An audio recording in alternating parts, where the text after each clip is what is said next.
പട്ടാമ്പിയിലെ സമൂഹത്തിന്റെ ഏറെക്കാലത്തെ ആവശ്യമായ പൊതുശ്മശാനത്തിന്റെ നിർമ്മാണ പ്രവർത്തികൾക്ക് തുക വിനിയോഗിക്കാനാണ് ധനകാര്യ വകുപ്പ് പ്രത്യേക അനുമതി നൽകിയത്. MLAയുടെ ആസ്തി വികസന ഫണ്ടിൽ അനുവദിച്ച 55 ലക്ഷം രൂപ വിനിയോഗിക്കുന്നതിനാണ് പ്രത്യേക അനുമതി ലഭിച്ചത്. ഫണ്ട് അനുവദിച്ചെങ്കിലും ശ്മശാന നിർമ്മാണത്തിനായി തുക ചിലവഴിക്കുന്നതിന് പൂർണ്ണ അനുമതി ലഭിക്കാത്ത സാഹചര്യത്തിൽ സർക്കാരിലേക്ക് അപേക്ഷ നൽകുകയും തുടർന്ന് ധനകാര്യ വകുപ്പിൽ നിന്നും പ്രത്യേക അനുമതി ലഭ്യമാവുകയും ചെയ്തു. ഇൻഫ്രാസ്ട്രക്ചർ അടക്കമുള്ള പ്രവർത്തികൾക്കാണ് ഫണ്ട് ചിലവഴിക്കുക. MP VK ശ്രീകണ്ഠനും ശ്മശാന വികസനത്തിനായി ഫണ്ട് അനുവദിച്ചിട്ടുണ്ട്. ഇനി തുടർ പ്രവർത്തനങ്ങൾ നടത്തേണ്ടത് പട്ടാമ്പി നഗരസഭയാണ്. നഗരസഭയുടെ ഭാഗത്തു നിന്നുമുള്ള പ്രവർത്തികൾ വേഗത്തിലാകുന്നതോടെ എത്രയും പെട്ടെന്ന് പ്രവർത്തനം തുടങ്ങാൻ കഴിയും. 2024-25 വർഷത്തെ ഫണ്ടിൽ 55 ലക്ഷം രൂപയാണ് അനുവദിച്ചിരുന്നത്. അത് വിനിയോഗിക്കാൻ വേണ്ടിയിട്ടുള്ള പ്രത്യേക അനുമതി ഇപ്പം ലഭിച്ചിട്ടുണ്ട്. ഇനി നഗരസഭയാണ് ഇതിന്റെ ബാക്കി കാര്യങ്ങൾ ചെയ്യേണ്ടത്.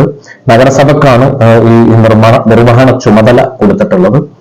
ഇൻഫ്രാസ്ട്രക്ചർ ഡെവലപ്മെന്റിന് വേണ്ടിയിട്ടാണ് ഈ ഫണ്ട് അനുവദിച്ചിട്ടുള്ളത്. അപ്പൊ അതുകൊണ്ട് തന്നെ നഗരസഭ ഇതിന്റെ കൃത്യമായിട്ട് അതിന്റെ മറ്റു നടപടികൾ സ്വീകരിച്ചു കഴിഞ്ഞാൽ വളരെ വേഗത്തിൽ നമുക്കിത് പൂർത്തീകരിക്കാൻ കഴിയും. അതോടൊപ്പം ബഹുമാനപ്പെട്ട MP-യും ഫണ്ട് അനുവദിച്ചിട്ടുണ്ട് എന്നാണ് പറഞ്ഞത്. മിഷണറി അടക്കമുള്ള അനുബന്ധ കാര്യങ്ങൾ MP ഫണ്ടിൽ ഉൾപ്പെടുത്തിക്കൊണ്ട് ലഭ്യമാക്കുക എന്നുള്ളതാണ് ഇപ്പോൾ കഴിയുന്നത്.